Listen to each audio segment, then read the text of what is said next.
Hi, everyone. Thank you for tuning in today. We're doing something different today. We're doing, instead of doing a virtual shadowing, a live virtual shadowing, we're doing a recorded Q&A session with Lauren and Maryam today. Lauren is a fourth-year medical student at the Hackensack Meridian School of Medicine. She previously took a research fellowship at the Beth Israel Deaconess Medical Center in the Department of Plastic and Reconstructive Surgery. She's also getting her MBA during her fourth year of medical school through Seton Hall University. And then we also have Maryam here. She's an MD PhD student at Harvard and MIT. She did her undergrad in physics and is planning on pursuing her PhD at the intersection of physics and medicine. Specifically, she is interested about the prospects of quantum sensing for biomedical purposes. Clinically, Maryam is interested in interventional radiology and ophthalmology, though she has not chosen her path yet. Lauren and Maryam, thank you so much for your willingness to do this. And I'm just going to jump in with the first question. What inspired you to pursue a career in medicine? And was there a particularly impactful experience that reinforced your passion for medicine? Yeah, so I can go first. I went to college and I wanted to study science. Like I wanted to study biochemistry and biology, but I wasn't necessarily pre-med. But after taking all of those courses, I kind of ended up with a lot of pre-med students, and their plans were to go on and apply to medical school. So after graduating, I wasn't totally sure if I wanted to go to medical school or if I wanted to do something else. So I worked as a medical assistant in an outpatient dermatology office, and that was definitely my most impactful experience that reinforced the idea that I would go on and apply to medical school. I got to work directly with patients. I assisted in office visits and procedures and things like that. And that is what solidified it for me. Yeah, well, hi everyone. So I guess my journey is a little bit long in terms of medicine, and maybe a little my mindset was a little bit kind of more settled because of sort of the background that I come from, which I understand is not very common, probably. But I'm originally from Iran, and I immigrated to the United States about 7 years ago. And the way it works in my home country is that we don't have colleges. So students directly go or choose their path right after high school. And so I had basically done a lot of kind of thinking back then in high school to make sure that medicine is what I wanted to commit my life to. And similar to what Lauren was mentioning, sort of there was a lot of like clinical shadowing, volunteering experiences there that I saw, and specifically um, kind of seeing the wide range of socioeconomic background and how that interplays with health in my hometown. That was really effective.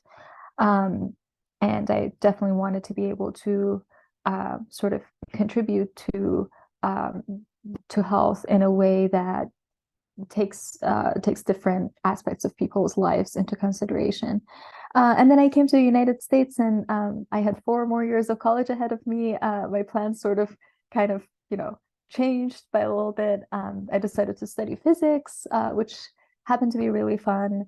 Kind of midway through college, I had a lot of kind of thinking back and forth if I wanted to do a PhD in physics or if I wanted to continue with medicine. But after speaking with a lot of different kind of researchers, I realized that there's a lot of cool intersectional research happening as well. So that's why I ended up here being an MD PhD student. Yeah.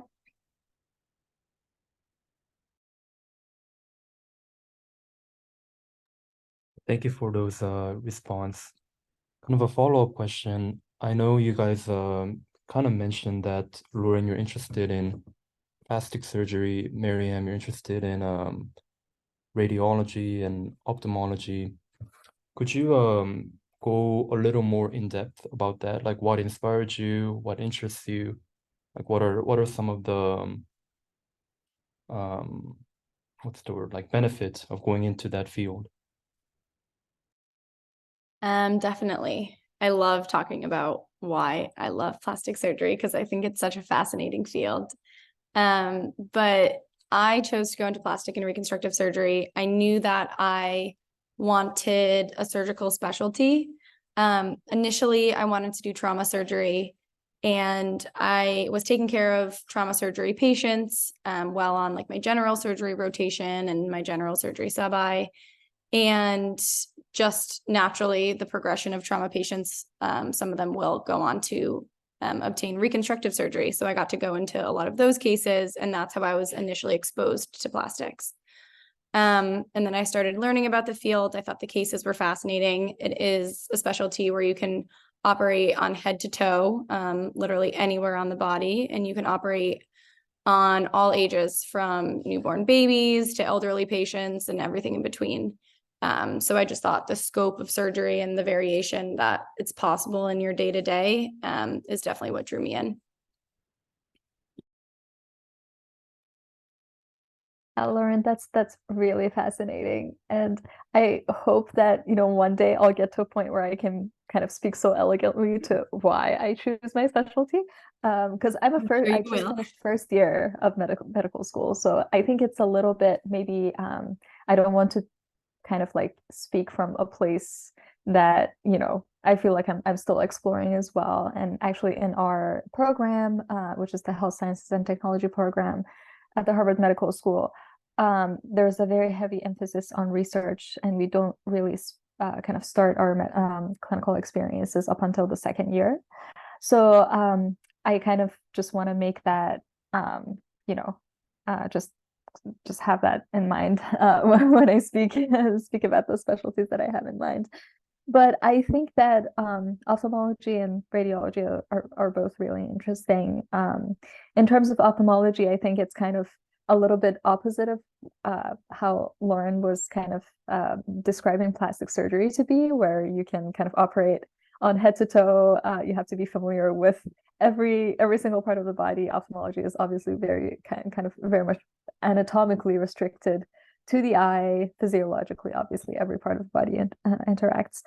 But I think I find the eye as a system and as an organ very interesting, and the retina very interesting as well, because it kind of it is a fascinating system in that it takes light and it turns it into information. So kind of from a research perspective, I think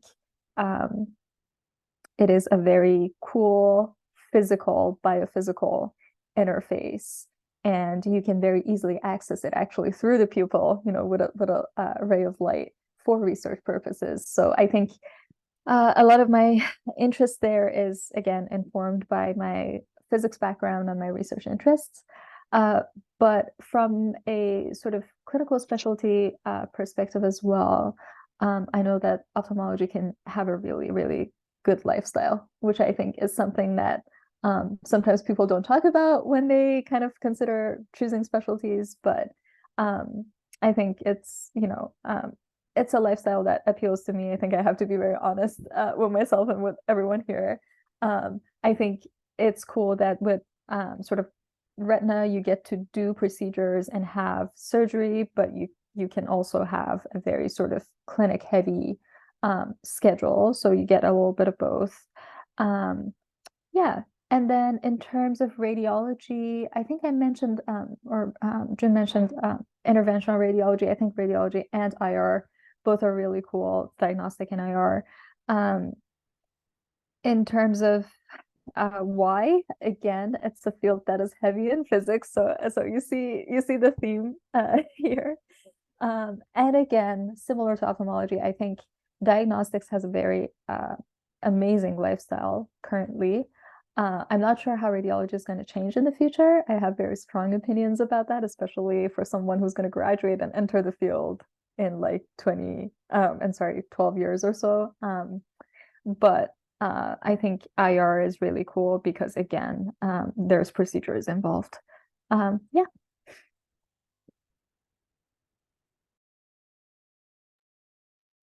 Thank you. Another question I had was, I know both of you guys are very heavily into research.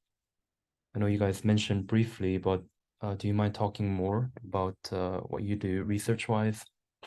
And do you have any advice for pre-med students who are wanting to, or pre-med students or med students who are wanting to do what you're doing? Definitely. So I specifically carved out time for research during my med school experience. So after my first 3 years of medical school, I took a year off of school to pursue a research fellowship, which was a year long, and it was specifically within a department of plastic and reconstructive surgery because I knew that that is the field that I wanted to apply into. So during that year, I did mostly clinical research. It was mostly outcomes-based research within the field of plastic surgery. I particularly have interests in microsurgical breast reconstruction. So a lot of my research was directed there. I also focused on medical student and resident education and orthoplastic research.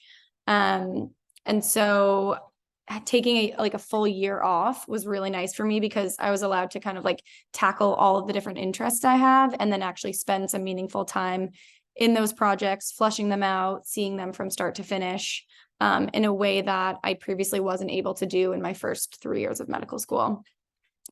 In terms of getting involved in research opportunities, I think my biggest advice is just ask around. So like asking faculty at your school or your university if there's any research to get involved in. During my clinical rotations, after being in the OR, I asked every plastic surgeon if they were involved in research, and if they weren't, if they knew anyone who was. So like just be persistent. You'll find opportunities that you didn't even know existed just by speaking up and asking around. So that would definitely be my biggest piece of advice. Yeah, I think I agree with Lauren 100%. Definitely ask around, don't be shy.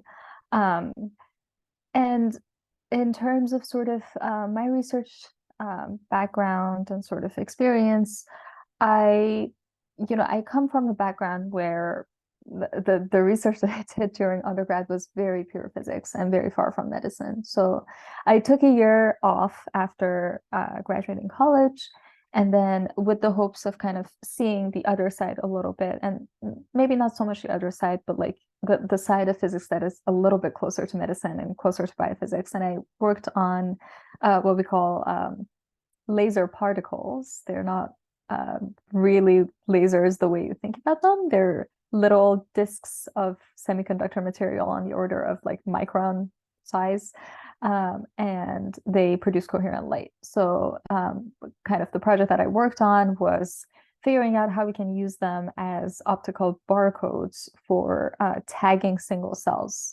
and like tracking them when you do other single cell analyses, like if you're doing DNA sequencing, can you physically track the cells as well with these barcodes? So that was the kind of project I worked on during my gap year. Obviously, still very basic research, not really close to kind of the translational clinical type research that a lot of folks are interested in, which is amazing. And so after I basically joined medical school and my MD PhD program, we get a lot of kind of reserved time for research, especially before our PhD. We have time for figuring out our sort of the lab that we want to join. So we have dedicated rotation time. And I'm just finishing up one of those right now. I'm back in the physics department at Harvard College. Or at Harvard University. And so this time I'm working on a project for biosensing using nanodiamonds or diamonds. Specifically, this is I'm sure a lot of it is like sounding very unfamiliar to anyone who's listening. because it's very niche. It's not something that has kind of entered the conversations in the public or even in the medical field yet. So I'm happy to explain, but I don't want to also take up too much time about that yet. So yeah. Yeah. Kind of a follow-up question on research. I know there's like that big conversation about when building up your resume, research resume, is it better to have few primary research papers or a lot of review papers? What are your guys' opinions on that? I think that's a really good question because I think there is a big push for quantity over quality when you're applying. You always want to look like you have more numbers and this and that, but I'd actually sway the other way. And I'd say it's more important to get just like a few quality projects where you really know them inside and out. You're involved with them from the very start through the end. You're involved from the literature search, you help with the statistics, you help with the writing, kind of everything. I think, in my opinion, it's a lot more just like academically satisfying and helps you learn more that way rather than just knowing a little bit about a lot of different projects. And I think it also allows you to speak about your research in a way that you wouldn't otherwise be able to do. I agree 100%. I don't think there's one right way to approach research. And I don't think there should be a formula that people should follow because everyone has a different path and everyone has different interests and everyone has different goals. And I think it matters what you have in mind as a research field for your future, because I think different subfields have different ways that they approach kind of looking at student research. In some fields, it might be extremely difficult to get primary papers in a short kind of time scale. In other fields, it might be more time consuming to write a review paper. So it's a range of things. And I agree that you should do something that definitely contributes to your understanding and your learning. And I think as long as sort of it makes sense in your story about why you're passionate about the research that you're doing and how that is going to contribute to your kind of story and narrative of how you will tie it into medicine, how it will help you grow as a physician scientist. I think that's what really matters, not as Lauren was saying, the numbers don't really speak that much.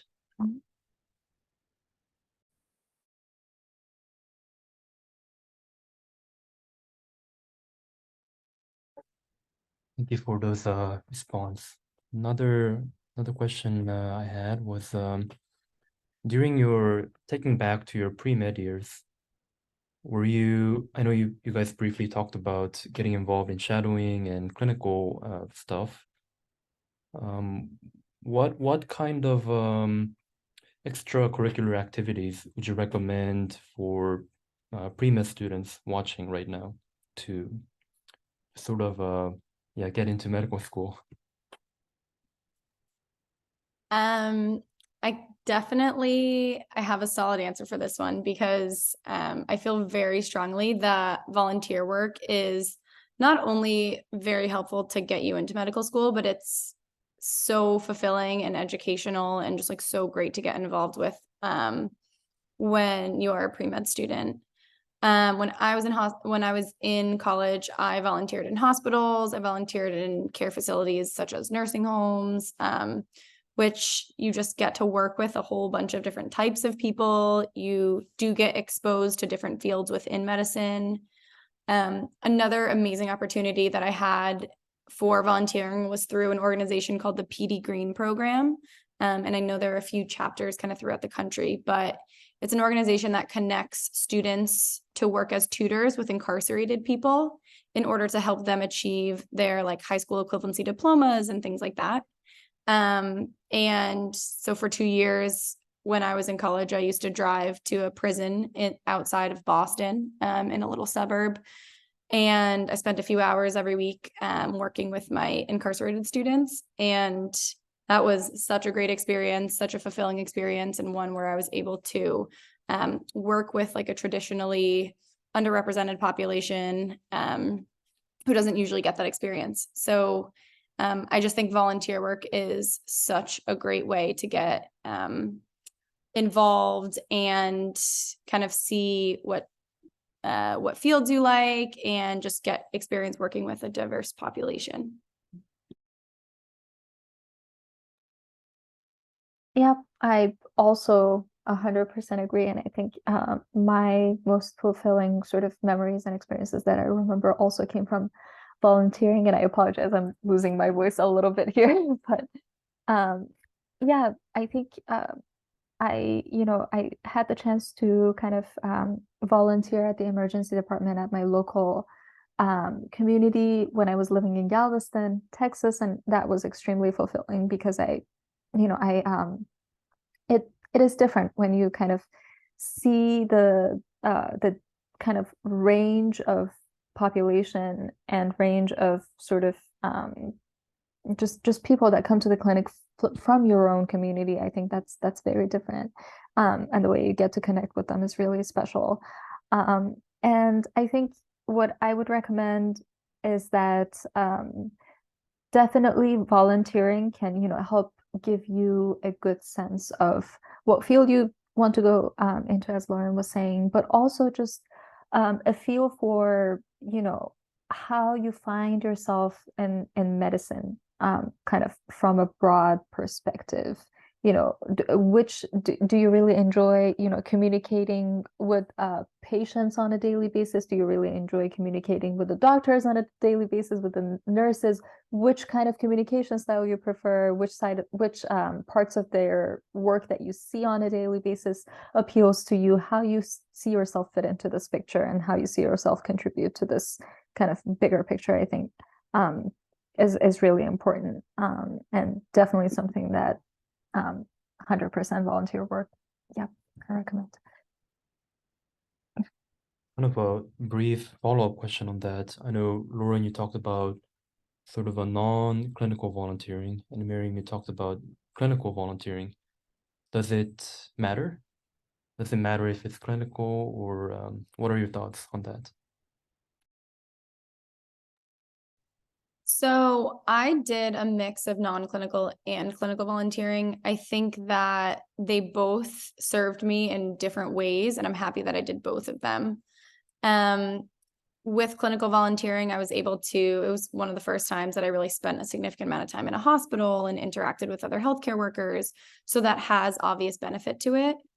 But I also think that I learned other skills, such as teaching and like communicating and things like that in my non-clinical volunteering.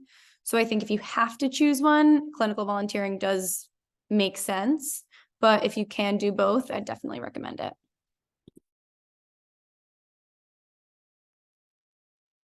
Well, I agree. I think, a lot of what medicine is about is just being able to communicate effectively, and also being able to connect to other humans and other members of your community. So I don't think those skills are necessarily, specific to the medical setting. You can find them in a lot of different settings and a lot of different volunteering opportunities. So I think you would get them again from different experiences. But something that obviously is specific to medical volunteering is, if you are someone who is, I have to again take myself back to the time when I hadn't chosen medicine yet, and I was kind of thinking about it. If you're, you know, if you're having questions where you're like, I'm not sure if this is the right path for me, I want to get a kind of better feel about it, then definitely I would recommend doing sort of a more extended, maybe, 2 months, 3 months kind of volunteering opportunity, experience in a clinical setting, just so you can get that feel and have the certainty that this is exactly what you want to do.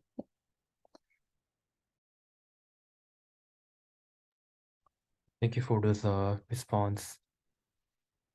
So, what would you say is one of the biggest challenges that you face as a medical student? And how do you overcome it? What do you do to cope with those challenges? Sure. So I think something interesting about me is that I'm a first generation college student. So neither of my parents went to college. So when I told them I wanted to go to medical school, they were very confused as to why I wanted to be in school for so long. And when I started medical school, a lot of my good friends had physicians in the family or really good family friends who they've spent extensive clinical time with, and I kind of felt like I was a little behind. And then in medical school, you'll always be surrounded by really smart people. So it's easy to feel like you're at a disadvantage or that you don't belong or things like that. So I think that was probably my biggest challenge when I started medical school. But in order to overcome those thoughts, I think just always like reassuring yourself, remembering that you're there for a reason, knowing that you have a place there. I think that it really helps to lean on other peers and friends and just like tell other people how you're feeling, because you don't realize the person in the corner who you think is the smartest in the world is also feeling the same way. So I think just like talking to others and speaking up, leaning on them, learning from them, I think that is really what kind of got me through those feelings. And then just remembering like someday you'll get through it and then be able to help other medical students who at one point feel that same way too. So I think that's definitely my biggest challenge, but leaning on other people and learning from them definitely got me through it. Yeah, I think, again, your friends and your classmates are such a wonderful resource that you will have in medical school. And kind of, knowing that early on and knowing that you're all in it together is again very important. Once again, I've only, finished 1 year of medical school, so obviously Lauren is way more experienced than I am. But I think something that I found challenging was just the immense amount of material, especially during first year of medical school, that you're kind of given to learn. And I think the learning style for me was a little bit different from what I was used to. Kind of physics is very, I don't know, quantitative. Medicine has the parts, obviously, that are very quantitative as well, but there are courses that you will take, like anatomy, like biochemistry, that a lot of it is just, sit down and kind of, for anatomy specifically, literally memorize where different things are. And I was not really used to that. And it's easy to feel overwhelmed, and it's easy to feel like you're kind of lost in the sea of information and you don't know anything. But I think, again, the best way is to speak with your classmates, and you'll find that everyone is in that kind of same situation. And different people have different tricks and different mnemonics that share with you to kind of learn those materials. And one more thing that I would say is don't feel shy to advocate for yourself, um, especially to your, professors. If you feel like there is something that you're struggling with, there's nothing wrong with that. You should absolutely ask for help and reach out for help. And also regarding mental health, I think it can be overwhelming, but every school has resources that you can reach out to. And I think, medicine is a very long journey. And you should make sure that you do take care of your body and your mental health, because those are literally the most valuable resources that you have. So yeah, I think. Thank you so much. We have crossed the sort of a 30, 40 minute, crossing the 30, 40 minute mark. So final question, unless Lisa has follow-up questions after this. Can you share a valuable lesson you learned during your medical education and what you wish you had known before starting medical school? I think that my answer is going to sound very similar to Maryam's, but my biggest lesson that I learned, and I probably wish I knew sooner, was just to ask for help. I think there's so much you can learn from literally everybody around you. It took me probably 1 or 2 classes, but then I started getting involved in study groups and working with other students, learning about what worked for them, like she was saying.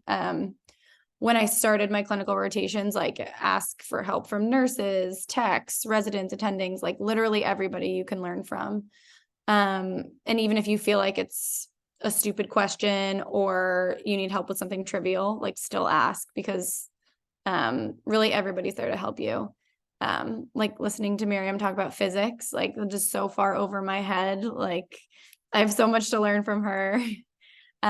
Even like when you're taking a history with patients, like ask them, like say, is there anything I should have asked you that you wish that you'd like me to know? Like you can literally just learn from everybody around you. And so I think asking for help and going in with a mindset that everybody has this valuable knowledge, that it would be like such a gift for you to learn. I think that's the best lesson that I wish I told myself starting.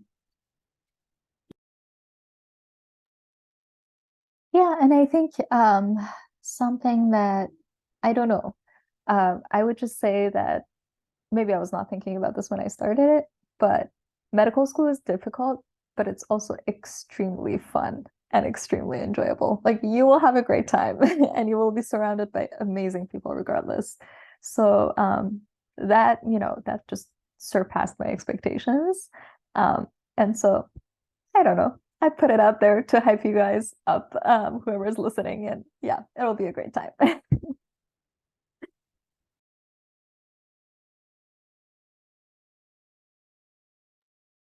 All right, thank you. Alyssa, are you still with us? Do you have any questions for Lauren and Maryam? No, I just want to say thank you so much for talking to us and explaining everything in full detail, giving us such good advice. Truly, thank you. Yes, thank you so much, Lauren and Maryam. Thank you. Yeah. Alrighty.